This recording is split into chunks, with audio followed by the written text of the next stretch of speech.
मैं हूं पूजा सिंह और आप देख रहे हैं हमारा ये खास बुलेटिन। चलिए बुलेटिन की शुरुआत करेंगे आज की कुछ खास बड़ी खबरों के साथ। खबर दिल्ली से है, जहां केंद्रीय वित्त मंत्री निर्मला सीतारमण की अध्यक्षता में जीएसटी काउंसिलिंग की आपको बता दें बैठक हुई, जहां राज्य के मुख्यमंत्री और वित्त मंत्री भी बैठक में शामिल है। वहीं हरियाणा के मुख्यमंत्री नायब सिंह सैनी भी हिस्सा लेने पहुंचे। हाल ही में प्रधानमंत्री मोदी ने जीएसटी स्लैब घटाने की घोषणा भी की थी।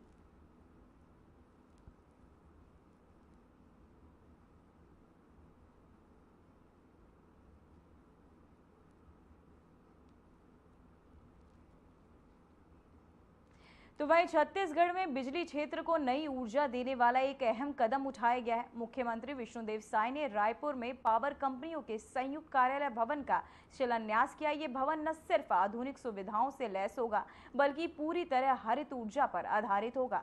तो वहीं करीब 217 करोड़ रुपए की लागत से बनने वाला इस ग्रीन बिल्डिंग प्रोजेक्ट को राज्य सरकार ने बिजली क्षेत्र में सस्टेनेबल इंफ्रास्ट्रक्चर की दिशा में बड़ा कदम बताया है। मुख्यमंत्री ने इस अवसर पर बिजली विभाग की पावर कंपनियों को और जनता को बधाई भी दी। छत्तीसगढ़ वासियों को गणेश महोत्सव की बहुत बहुत बधाई और शुभकामना देता हूं। और आज बड़ा सौभाग्य का विषय है कि हमारे जो पावर कंपनियां हैं, उनके संयुक्त भवन का आज शिलान्यास कार्यक्रम यहां पर संपन्न हुआ है और 217 करोड़ रुपए लागत से ये भवन बनकर तैयार होगा 3 वर्षों में। और ये हरित ऊर्जा से युक्त होगा।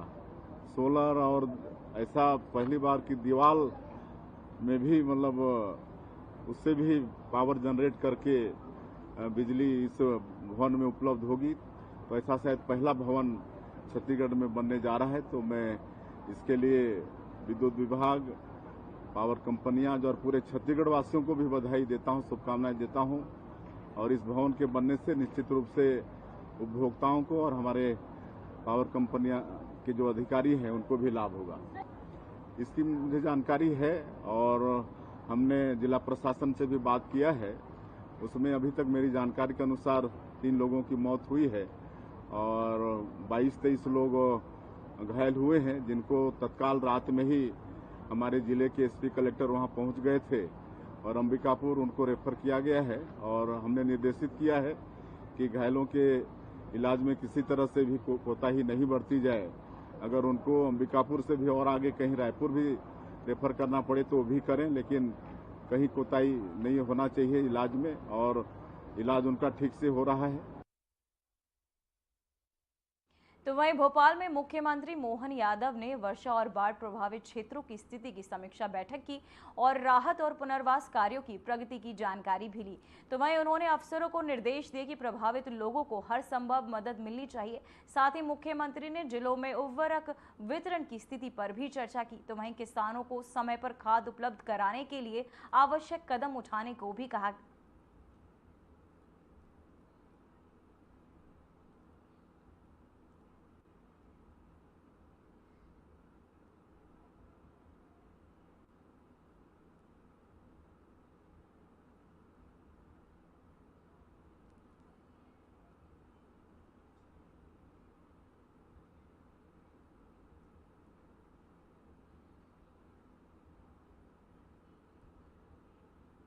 उत्तर प्रदेश के सीएम योगी आदित्यनाथ ने आईआईटी कानपुर में उद्योग अकादमी संवाद कार्यक्रम में संवाद को संबोधित भी किया।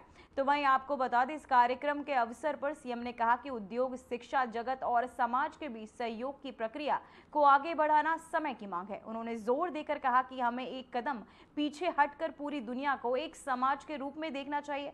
तो वहीं सीएम ने इसे एक ऐतिहासिक संदर्भ देते हुए कहा कि 17वीं शताब्दी में भारत अग्रणी शक्ति का और उस समय वैश्विक सकल घरेलू उत्पाद में भारत का योगदान 25% तक था। उन्होंने कहा कि पिछले 11 सालों में भारत ने व्यापक बदलाव देखा है।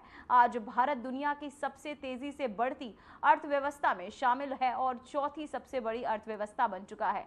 मुख्यमंत्री ने विश्वास जताया कि आने वाले 2 वर्षों में भारत दुनिया की तीसरी सबसे बड़ी अर्थव्यवस्था होगा। आज जब मैं आईआईटी कानपुर में आया हूं, आईआईटी कानपुर का अपना एक गौरवशाली इतिहास रहा है और पिछले लगभग 6 दशक में आईआईटी कानपुर ने देश के अंदर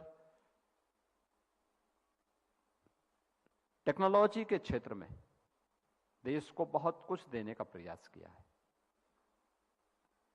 अभी मैं पिछले सप्ताह नोएडा के एक सेंटर में गया था।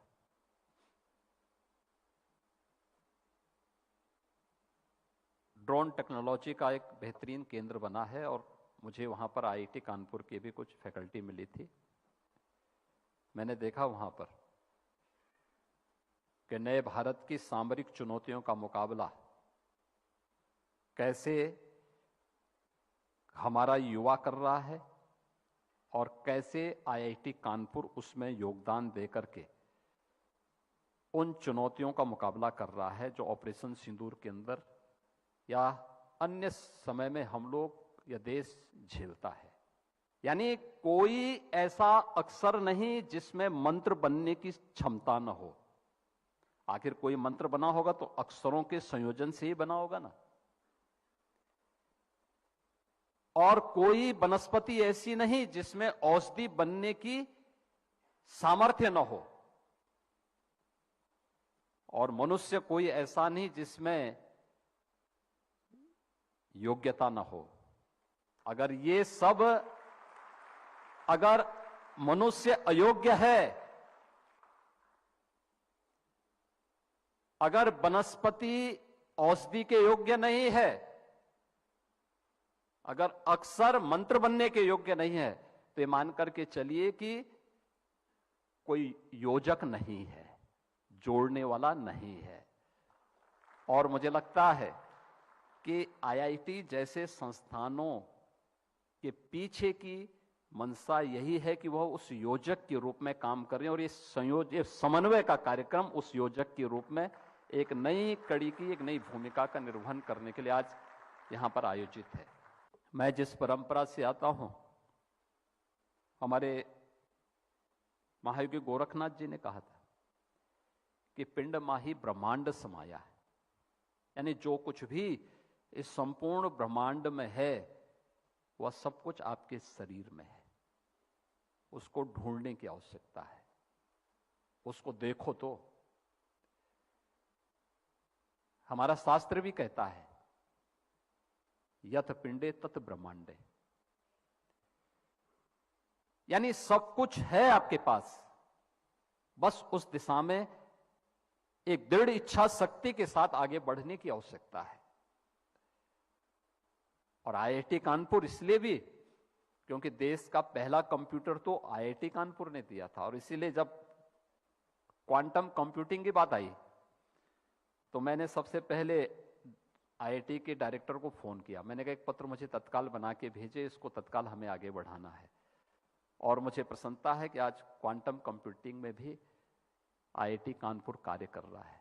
उत्तर प्रदेश के अंदर कानून की राज की स्थापना की दिशा से अपनी state forensic and cyber security का इंस्टीट्यूट की भी स्थापना राज्य के अंदर करते हुए आज वहां पर बेहतरीन इकोसिस्टम को डेवलप किया है। लेकिन अभी इसमें बहुत कुछ किए जाने की आवश्यकता है। अभी इस दिशा में बहुत कुछ करने की गुंजाइश है, और उस दिशा में हम लोग आईआईटी कानपुर के भी संपर्क में हैं और आईआईटी कानपुर से भी सहयोग की अपेक्षा रखते हैं। हर एक क्षेत्र में बहुत कुछ करने की गुंजाइश है, और मेरा मानना है कि यह एक नया फील्ड होगा जिसमें हमें कार्य करने की आवश्यकता है। उसमें खासतौर पर मैं इस बारे में आज कहूंगा कि आईआईटी कानपुर इस दिशा में प्रयास करे कि हम लोग भारत का पहला डीप टेक भारत 2025 की दिशा में आगे बढ़े। एक अच्छा हमारा समिट हो यहां पर जो डीप टेक भारत को लेकर के कार्य कर सके। तो वहीं हरियाणा के पूर्व राज्यपाल बंडारू दत्तात्रेय हरियाणा भवन पहुंचे, जहां उन्होंने राज्य के मुख्यमंत्री नायब सिंह सैनी से शिष्टाचार भेंट की। इस दौरान दोनों नेताओं के बीच कई अहम विषयों पर चर्चा हुई। वहीं सूत्रों के अनुसार बैठक सौहार्दपूर्ण माहौल में हुआ और इससे राज्य के सामाजिक, शैक्षिक और विकासात्मक मुद्दों को लेकर विचार विमर्श किया गया। वहीं बंडारू दत्तात्रेय ने मुख्यमंत्री को उनके कार्यकाल के लिए शुभकामनाएं दी और राज्य के हित में निरंतर सहयोग का आश्वासन भी दिया।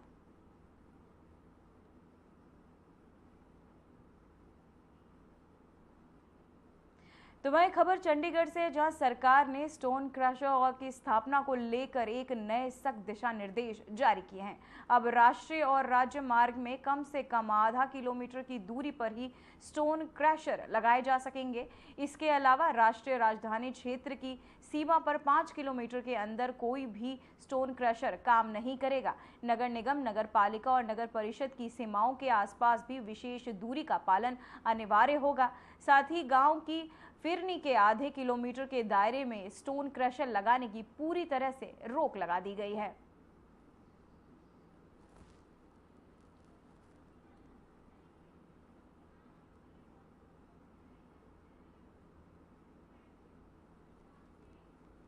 चलिए अब आपको सीधे लिए चलते हैं लखनऊ, जहां सीएम योगी कार्यक्रम के तहत पहुंचे हैं। साथ ही वहां पहुंच सीएम क्या कुछ कह रहे हैं, चलिए आपको सुनाते हैं। इसकी मंशा ये भी है और उसके लिए आपका सहयोग उत्तर प्रदेश के युवाओं को जागरूक करने, आगे बढ़ाने, आपको कोई रिटायर्ड करके टायर्ड ना मान लें, इसके लिए स्फूर्तिदायक बनाने के लिए हम लोगों ने आपका सहयोग लिया है। इसलिए मैं विशेष रूप से आपका स्वागत और अभिनंदन करता हूं। मैं केवल आपसे ये कहने के लिए आया हूं कि यह एक संकल्प है प्रधानमंत्री जी ने देशवासियों के सामने आजादी के अमृत महोत्सव वर्ष में विकसित भारत की एक संकल्पना दी थी। यह देश जब अपनी आजादी का शताब्दी महोत्सव मना रहा होगा, उस समय कैसा भारत चाहिए, यह संकल्प केवल देश की सरकार का नहीं, 140 करोड़ भारतवासियों का बने। और इस दिशा से इस अभियान के साथ हम सबको जुड़ना है। इसकी शुरुआत करने के पहले मैं आप सबके सामने, यह संभव है इसलिए भी मैं कह रहा हूं, आप में से सभी प्रबुद्ध जन हैं, जीवन का एक व्यापक अनुभव आपके पास है। जैसी मनोदशा होगी, जैसा वातावरण होगा, उसके अनुरूप व्यक्ति अपने आप को तैयार कर लेता है।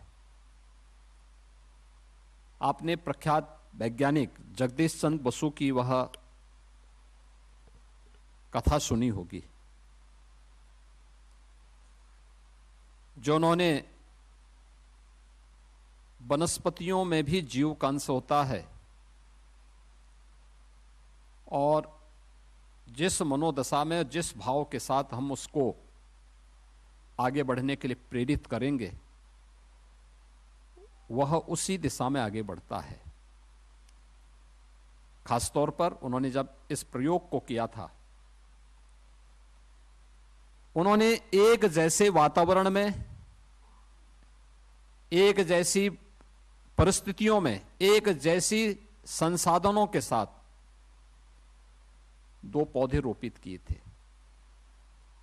दोनों को बराबर बराबर सब कुछ देते थे, लेकिन एक को जब वह प्रतिदिन जाते थे तो उसको पुचकारते थे, आगे बढ़ने के लिए प्रेरित करते थे, फलने फूलने बढ़ने और जीवन में प्रकाशमान होकर के यशस्वी बनने का उसे अपना आशीर्वाद देते थे, तो दूसरे को धिक्कारते थे कि तो आगे नहीं बढ़ेगा, तो सूख जाएगा, मर जाएगा, मुरझा जाएगा, टूट जाएगा। एक समय तक तो दोनों में बराबर वृद्धि हुई, लेकिन उन्होंने देखा कि एक समय के बाद जिसको पुचकारते थे, आगे बढ़ने के लिए प्रेरित करते थे, वह पौधा बढ़ते बढ़ते बड़ा वृक्ष हो गया, फलने फूलने की स्थिति में आ गया। लेकिन जिसको धिक्कारते थे वह एक समय के बाद मुरझाता गया, सूखता गया, अंततः ठूंठ बन करके रह गया। और तो वहीं पंजाब और जम्मू कश्मीर में आई भीषण बारिश और बाढ़ का कारण उत्पन्न हालात बेहद गंभीर है। इस संकट की घड़ी में हरियाणा सरकार और प्रदेश की जनता प्रभावित परिवारों के साथ मजबूती से खड़ी है। तो वहीं मुख्यमंत्री राहत कोष से हरियाणा सरकार ने पंजाब और जम्मू कश्मीर के लिए 5-5 करोड़ रुपए की सहायता राशि भेजी है। ये राशि राहत और बचाव कार्यों में सहायक होगी और प्रभावित परिवारों तक त्वरित सहायता पहुंचाने में मदद करेगी। तो वहीं हरियाणा सरकार ने कहा कि आवश्यकता पड़ने पर आगे भी हर संभव सहयोग किया जाएगा। वहीं मुख्यमंत्री ने प्रभावित परिवारों को भरोसा दिलाया कि हरियाणा उनकी मदद के लिए हमेशा तत्पर होगा।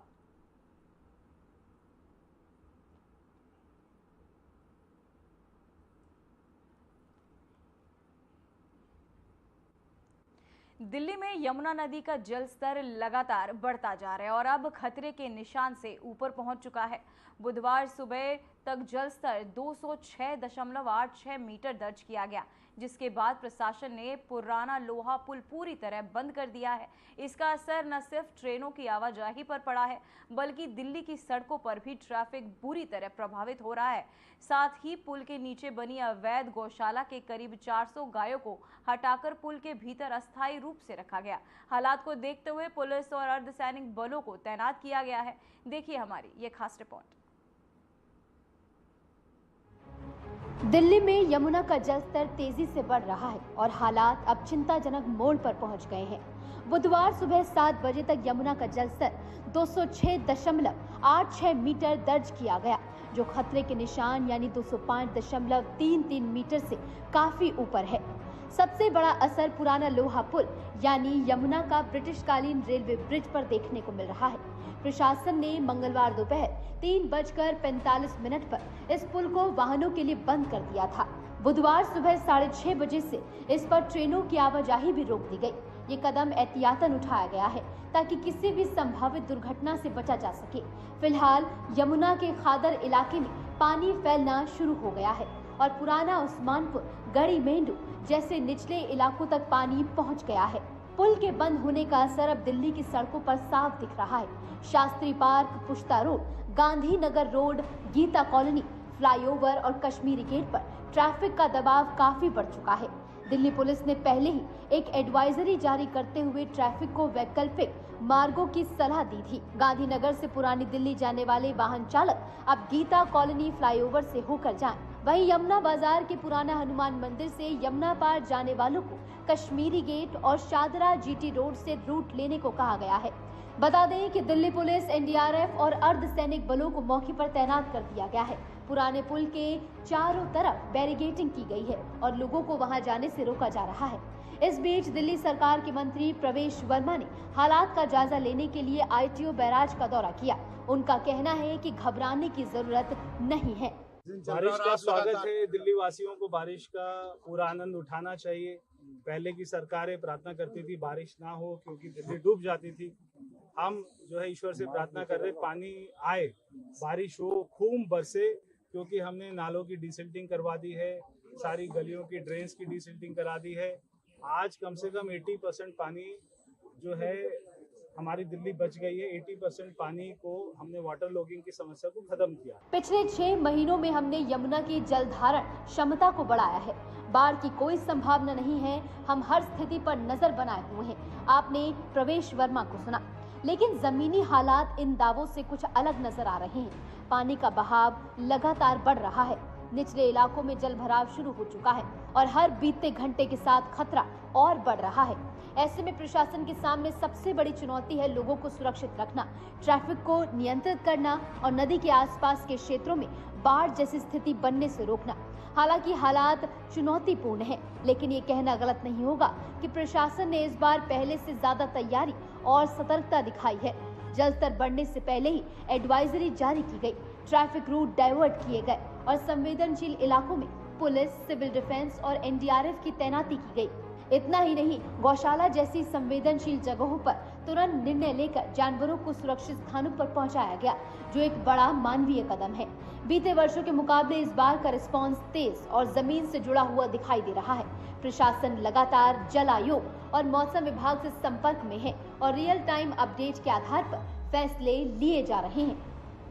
Bureau report, Aryan TV.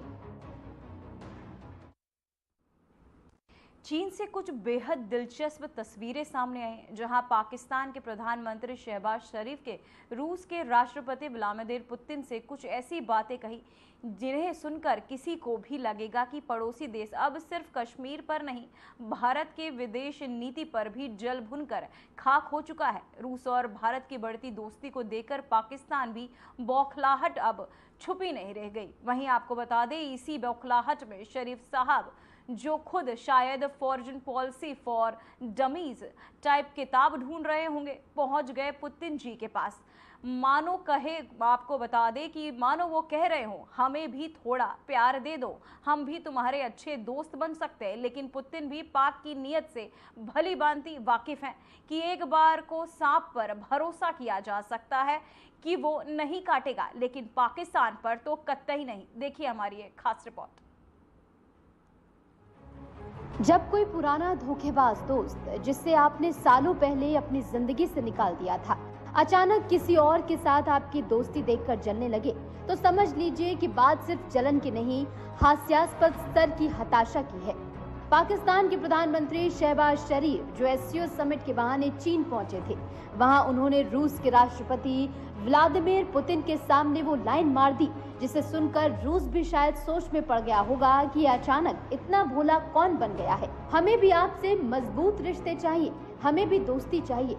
शरीफ साहब की बातें सुनकर ऐसा लगा जैसे कोई स्कूल का सबसे शरारती बच्चा प्रिंसिपल से कह रहा हो, सर अब से मैं पढ़ाई में मन लगाऊंगा, बस मुझे एक और मौका दे दो। भारत और रूस की दशकों पुरानी मजबूत और विश्वास पर टिकी दोस्ती एक मिसाल रही है। जब पाकिस्तान अमेरिका की गोद में बैठकर अफगानिस्तान में सोवियत सेनाओं पर हमला करवा रहा था, उस वक्त भारत रूस के साथ कंधे से कंधा मिलाकर खड़ा था। तब पाकिस्तान को रूस की याद नहीं आई, तब तो CIA की गोद में बैठकर मुजाहिदीन की गोद में बंदूकें पकड़वा रहा था पाकिस्तान। और अब जब भारत रूस के साथ अंतरिक्ष से लेकर रक्षा, ऊर्जा, तकनीक और व्यापार में लगातार आगे बढ़ रहा है, तो पाकिस्तान को मिर्ची लगना शुरू हो गई है। आखिरकार हमें भी दोस्ती चाहिए कहने वाला टाइम क्यों आया है? क्योंकि अब पाकिस्तान को लग रहा है कि भारत की विदेश नीति फल फूल रही है और खुद वो एक कोने में खड़ा रह गया, जहां से ना अमेरिका उससे पूछ रहा है, ना खाड़ी देश अब पहले जैसा भरोसा करते हैं, और चीन भी बस CPEC तक सीमित हो गया है। शहबाज शरीफ ने पुतिन को बताया कि रूस और पाकिस्तान अब सही दिशा में आगे बढ़ रहे हैं। सही दिशा? जरा ये दिशा बता दीजिए जरा। क्या वो वही दिशा है जिसमें पाकिस्तान हर 2 साल में रूस से सस्ता तेल मांगता है, लेकिन पैसे देने के नाम पर पीछे हट जाता है? या फिर वो दिशा जहां पाकिस्तान का हर नेता रूस को भरोसे में लेने की कोशिश करता है, लेकिन रूस को आज भी अफगान वॉर का वो छुरा याद है जो पाकिस्तान ने उसकी पीठ में घोंपा था। और मजेदार बात तो ये कि शरीफ साहब ने पुतिन को डायनामिक लीडर भी बता दिया। वाह, इतनी मीठी बातें, कुछ तो गड़बड़ जरूर है। लगता है इस बार पाकिस्तान ने सोचा है कि अगर चापलूसी से तेल न निकले तो कम से कम तस्वीर तो साथ खिंच ही जाएगी, ताकि अपने मुल्क में जाकर कह सके, देखो हमने भी पुतिन के साथ हाथ मिलाया है। पर सच्चाई तो ये है कि रूस जानता है कि भारत उसके लिए सिर्फ रणनीतिक साझेदार नहीं है, एक भरोसेमंद सहयोगी भी है जो हर वैश्विक मंच पर उसके साथ खड़ा रहा है। वहीं पाकिस्तान की पहचान अंतर्राष्ट्रीय मंचों पर आज भी ऐसे मुल्क की है जो आतंकवाद को पालने पोसने और फिर अंतर्राष्ट्रीय मंचों पर मासूम बनने की एक्टिंग करने में माहिर है। अब जब पुतिन ने शरीफ साहब को नवंबर में रूस आने का न्योता दिया तो वो खुशी से फूले नहीं समा रहे थे, लेकिन शायद वो भूल गए कि एक मीटिंग, एक तस्वीर और कुछ मीठे शब्द किसी भी रिश्ते को भारत रूस जैसे गहराई नहीं दे सकते। दोस्ती कोई लंच डेट नहीं होती जिसे जब मन किया सेट कर लिया। ये वक्त वफादारी, भरोसे की कमाई होती है और पाकिस्तान की जेब में इनमें से कोई भी चीज नहीं है। तो कुल मिलाकर पाकिस्तान की बौखलाहट, जलन और अचानक आया प्रेम पत्र पुतिन के नाम ये बताता है कि अब भारत की विदेश नीति न सिर्फ सफल हो रही है बल्कि पड़ोसी देश उसकी नकल करने पर मजबूर हो गए हैं। फर्क सिर्फ इतना है कि भारत जहां रणनीति से आगे बढ़ता है, वहां पाकिस्तान भावनाओं और चापलूसी से गिड़गिड़ाने की नीति अपनाता है। रूस को ये भी याद है कि सांप से दोस्ती की जा सकती है पर पाकिस्तान से नहीं, क्योंकि सांप कम से कम अपना जहर दिखाकर काटता है, लेकिन पाकिस्तान पीठ में छुरा घोंपता है और फिर मुस्कुराकर कहता है हमें भी मौका दो। तो अब देखना होगा कि रूस कितना भावुक होता है और पाकिस्तान की लच्छेदार बातों में आता है या नहीं। लेकिन भारत और रूस की दोस्ती फिलहाल मजबूती से खड़ी है और पाकिस्तान को उसकी गर्म मिर्ची मुबारक हो। Bureau report, RNTV। फिलहाल खबरों और रिपोर्ट्स में इतना ही। मुझे दीजिए इजाजत। नमस्कार।